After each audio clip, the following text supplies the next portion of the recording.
हाँ तो बच्चों, आज आपको उग्रवादी विचारधारा के साधन और उदारवाद और उग्रवाद में जो अंतर किए जाते हैं उस अंतर को बताया जाए।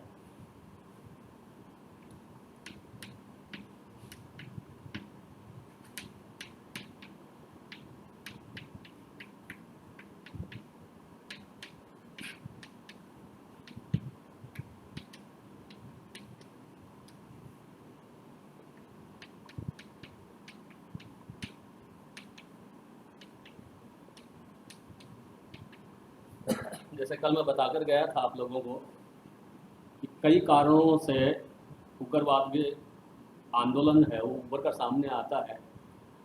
बेसिकली जो मुख्य कारण है उनमें 1892 का जो अधिनियम था, सुधार अधिनियम था, उसकी अपर्याप्तता या वह भारतीयों को खुश नहीं कर पाया। दूसरा मुख्य कारण था प्राकृतिक प्रकोप, आर्थिक दुर्दशा, अंग्रेजों का अहंकार और जातीय श्रेष्ठता की नीति। विदेशों में जो भारत के लोग रह रहे थे इस पे विशेषकर नेपाल और दक्षिण अफ्रीका में, तो उन लोगों के साथ भी भेदभाव किया जाता था अंग्रेज़ों के द्वारा। और समय समय पर भारत के जो लोग हैं वो विदेशों में गए थे पढ़ने के लिए, रोज़गार के लिए, तो वहाँ उन्होंने वहाँ की राजनीतिक व्यवस्था का अध्ययन किया, वहाँ के समाज का अध्ययन किया और उनसे वो प्रेरणा मिली। और विदेशों में कई इस प्रकार के परिवर्तन हुए थे। जैसे 1897 में इथियोपिया एक छोटा सा यूरोप का राष्ट्र है, उसने इटली को हरा दिया था और उस वक्त इटली काफ़ी पावरफुल देश माना जाता था। 1905 में जो जापान है उसने रसिया को हरा दिया था। तो जब छोटे छोटे देशों के द्वारा बड़ी बड़ी महाशक्तियों को हरा दिया गया, तो हमारे जो उग्रवादी विचारधारा के जो लोग हैं उनके दिमाग में भी आया कि भारत एक कितना विशाल देश है, बड़ी जनसंख्या है, तो हम भी क्या है कि इथियोपिया और जापान की तरह हम अंग्रेज़ों को क्या है कि भगा सकते हैं। उसके बाद में कल मैं लास्ट में बता कर गया था कि जो कर्जन था, लॉर्ड कर्जन का जो प्रतिक्रियावादी जो शासन था उसमें असंतोष चरम पे पहुंच गया था। लॉर्ड कर्जन ने क्या है कि वही काम किया था ब्रिटिश साम्राज्य के लिए जो औरंगजेब ने मुगल साम्राज्य के लिए किया था। कर्जन ने 3-4 बुरे कार्य किए थे। जैसे पहला, उसने कोलकाता कॉरपोरेशन अधिनियम पारित कर कॉरपोरेशन में भारतीयों की संख्या आधी कर दी। 1904 में उसने जो भारतीय विश्वविद्यालय अधिनियम पास कर सिंडिकेट और सेनेट में भारतीयों की जो संख्या है वो कम कर दी। और उसके बाद उसका सबसे बड़ा मूर्खतापूर्ण जो कार्य था, कृत्य था, वह 1905 में बंगाल का विभाजन था। बंगाल के विभाजन के लिए उन्होंने ब्रिटिश साम्राज्य ने तर्क दिए थे कि बंगाल एक बड़ा प्रांत है, एक ही जगह से उसको शासित नहीं किया जा सकता, लिहाजा बंगाल का 2 भागों में विभाजन किया जाता है। मगर सब जानते हैं कि बंगाल राष्ट्रवादियों का, क्रांतिकारियों का गढ़ बन चुका था और अंग्रेजों के लिए सिरदर्द बन चुका था। यूँ ही बंगाल का विभाजन हुआ तो बंगाल के लोगों में तीव्र असंतोष आ गया और इस असंतोष ने बहुत जल्दी ही राष्ट्रीय असंतोष का रूप ले लिया था। यहाँ तक मैं आपको बताकर गया था। अब सवाल ये आता है कि उग्रवादियों के साधन क्या थे। तो एक बार नेविंसन नाम का एक अंग्रेज था, उसने कहा था कि मैंने तिलक को ये कहते हुए सुना था कि हमारे लक्ष्य के कारण हमें उग्रवादी नहीं कहा जा सकता है, अपितु उस लक्ष्य को प्राप्त करने के लिए जो साधन हमने डिसाइड किए हैं उन्हीं के कारण हमें उग्रवादी कहा जाता है। ये जो आपका लाला लाजपत राय थे, लाला लाजपत राय कहते थे कि अंग्रेज भिखारी से नफरत करते हैं और मेरे हिसाब से भिखारी है भी नफरत करने का पात्र। तो हम सभी देशवासियों को ये सिद्ध कर देना चाहिए कि हम लोग क्या है कि भिखारी नहीं है तो नफरत के पात्र कैसे होंगे। वही तीसरे जो क्रांतिकारी थे उनके साथी थे विपिन चंद्र पाल, जो बंगाल से बिलोंग करते थे। विपिन चंद्र पाल ने कहा कि स्वतंत्रता जो है उस स्वावलंबन के आधार पर ही प्राप्त की जा सकती है। जहाँ तक उदारवादियों के जो साधन थे वो क्या थे कि संवैधानिक थे, उसमें प्रेशर की भूमिका नहीं थी। मगर यहाँ जो उग्रवादियों के जो साधन अगर देखे जाए तो ये बहिष्कार, स्वदेशी और राष्ट्रीय शिक्षा और कालांतर, उसके बाद में जब महात्मा गांधी का जो असहयोग जो आंदोलन होता है उसमें बहिष्कार और स्वदेशी जो मूवमेंट थे, बहिष्कार की नीति ने काफ़ी गांधी जी को प्रभावित किया था। तो यहाँ क्या है कि तीनों ही साधन इम्पोर्टेंट थे। मगर ये जो बहिष्कार जो साधन था ये ज्यादा क्या था कि प्रेशर वाला था।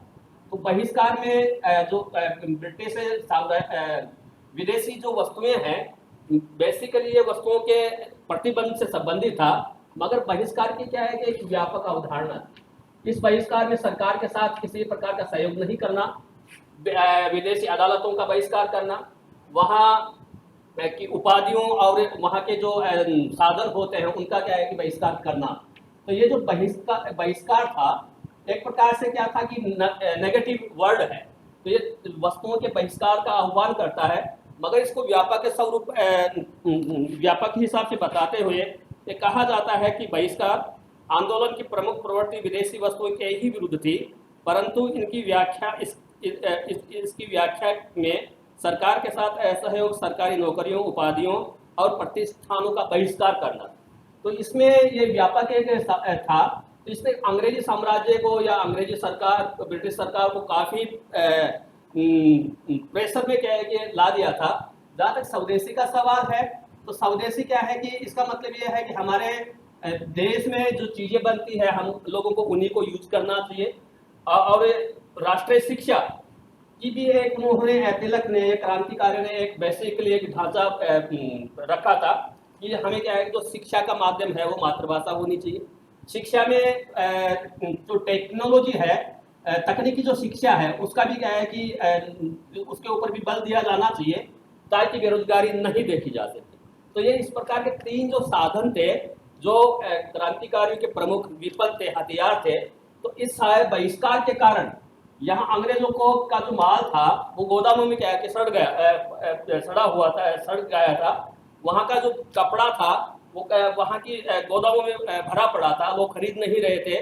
लोगों में चेतना आ रही थी, जागरूकता आ रही थी।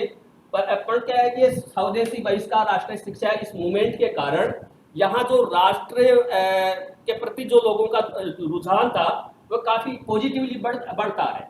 परिणाम ये होते हैं कि वहाँ एक सभा में सुरेंद्र नाथ बनर्जी को लगभग 70,000 रुपए का चंदा क्या है कि एक मीटिंग में मिल गया था। तो आप कल्पना कीजिए कि उस वक्त का 70,000 रुपया आज के हिसाब से कितना मूल्यवान था। तो इसके कारण स्वदेशी के कारण जो अपने परंपरागत जो उद्योग धंधे थे, स्पेशली क्या है कि कपड़ा जो उद्योग था उसका पुनर्जीवित हुआ और इस प्रकार से लोगों को रोजगार मिला। लोगों में क्या एक स्वदेशी के प्रति भाव उभरकर सामने आए। जहाँ तक सवाल है उदारवाद और उग्रवाद का, हालांकि एक ही सिक्के के दो पहलू थे, दोनों का ही लक्ष्य क्या है कि भारत को जगाने से संबंधित था। मगर दोनों में के जो लक्ष्य थे, जो साधन थे, लक्ष्य एक ही था मगर साधनों में क्या है कि अंतर देखा जाता है। सबसे पहली बात यह है कि इन दोनों का के लक्ष्य के हिसाब से अगर अंतर किया जाए तो दोनों का ही लक्ष्य क्या था कि सुशासन था। मगर इसमें इस सुशासन को प्राप्त करने के लिए जो उदारवादी जो लोग थे वो ब्रिटिश साम्राज्य की छत्र छाया में ही संसदीय प्रजातंत्र की स्थापना करना चाहते थे। वे क्रमिक सुधारों में विश्वास रखते थे। मगर उग्रवादी जो लोग थे वह क्या है कि इसमें ब्रिटिश साम्राज्य के प्रति किसी प्रकार के में आस्था नहीं रखते थे और वो स्वावलंबन के आधार से ही क्या है कि साम्राज्य को प्राप्त करना चाहते। दूसरी बात यह, दूसरा हिसाब से अंतर इसमें यह किया जाता है कि उदारवादी जो लोग थे वो अंग्रेजों की न्यायप्रियता में विश्वास रखते थे। मगर उग्रवादी जो लोग थे मानते थे कि अंग्रेज किसी भी प्रकार से न्यायिक नहीं है, ये क्या है कि ढोंगी हैं या लुटेरे हैं जो भारत को क्या है कि लूट रहे हैं। और दोनों के जो उदारवादी और उदारवादी ये मानते थे कि ब्रिटिश भारत और क्या है कि इंग्लैंड के जो हित हैं वो परस्पर समान हैं। तो इन दोनों में के हित जो है उनमें विरोध हो ही नहीं सकता। मगर ये जो क्रांतिकारी जो लोग थे, उग्रवादी लोग थे, वो भारत के और ब्रिटेन के जो हित हैं वो उनको विपरीत मानते थे। ये कहते थे कि दोनों के हितों में क्या है कि समायोजन हो ही नहीं सकता, दोनों के हित समान हो ही नहीं सकते। और उसके बाद में इनके जो साधन थे, साधन की दृष्टि से भी अंतर किया जाता है। जैसे उदारवादी जो लोग थे वो संवैधानिक साधन को अपनाने पर जोर देते थे।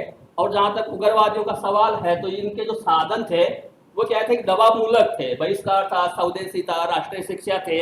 और यहाँ जो ये जो उदारवादी जो लोग थे वो पाश्चात्य शिक्षा और सभ्यता के क्या की समर्थक थे।